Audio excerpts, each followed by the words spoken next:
मैं निवेदन करूंगा यूथ कांग्रेस अध्यक्ष हंसराज जी गुंजल से कि वो अपना विजन और मिशन आदरणीय पायलट साहब की उपस्थिति में जिले के युवाओं के साथ रखें। सम्मान्य हंसराज जी गुंजल।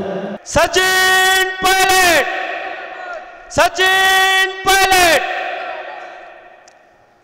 आज के इस यूथ कांग्रेस द्वारा आयोजित इस युवा संवाद कार्यक्रम में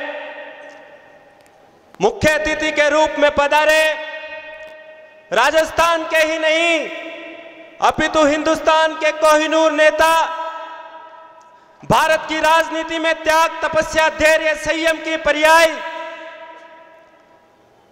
और सकारात्मक क्रांति के प्रतिमूर्ति, देश के करोड़ों करोड़ों युवाओं के आदर्श और प्रेरणा स्रोत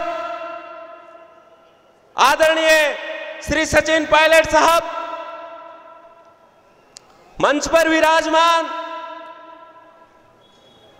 कांग्रेस कमेटी के जिला अध्यक्ष लक्ष्मण गाता जी, टोक के वरिष्ठ नेता भाई साहब सहूद शहीदी जी, चेयरमैन साहब और सम्मानित मंच, समक्ष विराजमान टोंक जिले के कोने कोने से पधारे हुए युवा साथियों, बुजुर्गों, आपका अभिनंदन, आपको भी प्रणाम। सबसे पहले तो आपने जिस हौसले, उमंग, उत्साह के साथ इस चुनाव में भाग लिया और ये जो जीत दर्ज हुई सभी विधानसभा अध्यक्षों की और जिला अध्यक्ष की, उसके लिए अगर मैं आभार, धन्यवाद और शुक्रिया जैसे शब्दों का उपयोग करूं तो ये छोटे और बौने हो जाते हैं। लेकिन मैं पायलट साहब के सानिध्य में और आशीर्वाद से कहना चाहता हूं कि अब मैं आपको भरोसा दिलाता हूं कि मैं भाई के रूप में हमेशा आपके समक्ष और आपके बीच में उपस्थित रहूंगा।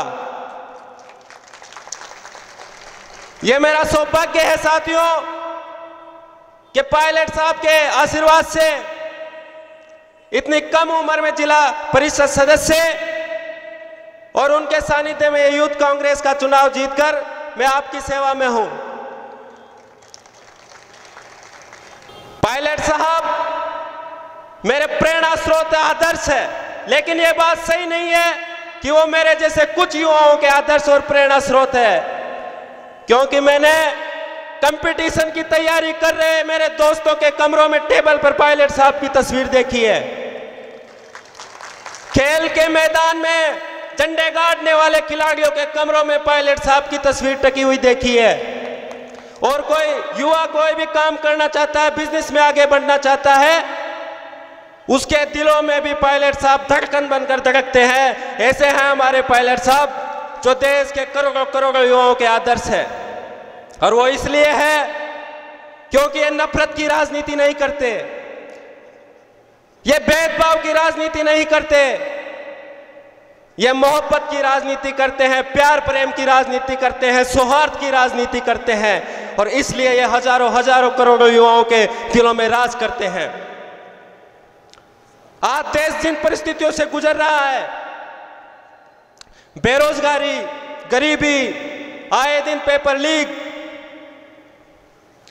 ये वो परिस्थितियां हैं जो हमारे लोकतंत्र को ललकारती है, हमारी स्वतंत्रता पर प्रश्न चिन्ह लगाती है और पूछती है कि क्या ये वही व्यवस्था है जिस व्यवस्था के लिए भगत सिंह, सुखदेव और राजगुरु ने फांसी का फंदा चूमा था? क्या यही वही व्यवस्था है जिसके लिए महात्मा गांधी ने सत्याग्रह किया था? और ऐसी परिस्थितियों में हमें पायलट साहब जैसे नेतृत्व में वो एक उम्मीद की किरण नजर आती है और लगता है कि ये व्यक्तित्व है जो हमारी तस्वीर और तकदीर बदल सकते हैं। इनसे नौजवानों को एक नई शक्ति, एक नई ऊर्जा मिलती है और वो इस प्रकार कि हम घरों में बैठकर व्यवस्था पर प्रश्न चिन्ह खड़ा नहीं कर सकते, हम एसी के कमरों में बैठकर सिस्टम के खिलाफ बातें नहीं कर सकते।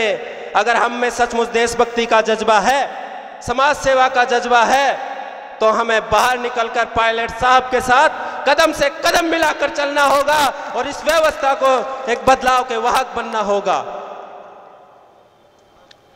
साथियों, मैं आज याद करना चाहता हूं, जो कि युवाओं के तो आदर्श है, बल्कि पूरे देश के किसानों के मसीहा स्वर्गीय राजेश पायलट साहब, जो कहते थे कि जब तक गरीबों, किसानों और मजदूरों के बच्चे पढ़ लिख कर उन कुर्सियों पर नहीं बैठेंगे जहां से देश का कानून, नीति, नियम बनते हैं, तब तक इस देश का सही मायनों में विकास नहीं हो सकता। आज हमें इस सोच को लेकर राजनीति में आने की जरूरत है। राजनीति में नहीं, चाहे किसी भी क्षेत्र में हो, यह सोच लेकर हमें चलने की जरूरत है। मेरे को एक वाकया याद आ रहा है। मेरे स्वर्गीय दादाजी रामलाल जी गुर्जर, पूर्व विधायक जो उनियारा से थे, वो मैं बचपन में स्वर्गीय पायलट साहब की तस्वीर दिखाकर उनके कुछ किस्से सुना रहे थे और उनकी आंखों में आंसू झलक रहे थे। आज हमें जरूरत है ऐसे मूल्यों की कि गुजरने के बाद भी उन्हें राजनीति में पीढ़ियां याद करती हो। ऐसे थे स्वर्गीय राजेश पायलट साहब।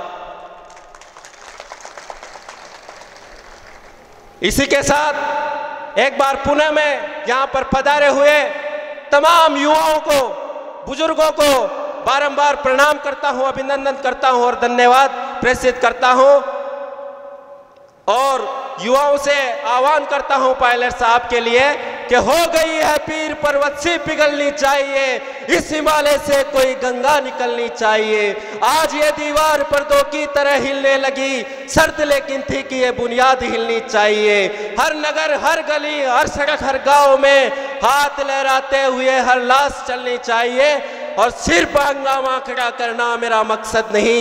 मेरी कोशिश है कि यह सूरत बदलनी चाहिए और मेरे सीने में नहीं तो तेरे सीने में सही हो कहीं भी आग, ये आग जलनी चाहिए। एक बार पायलट साहब को मैं पुनः प्रणाम करता हूं, अभिनंदन करता हूं। राम राम साहब।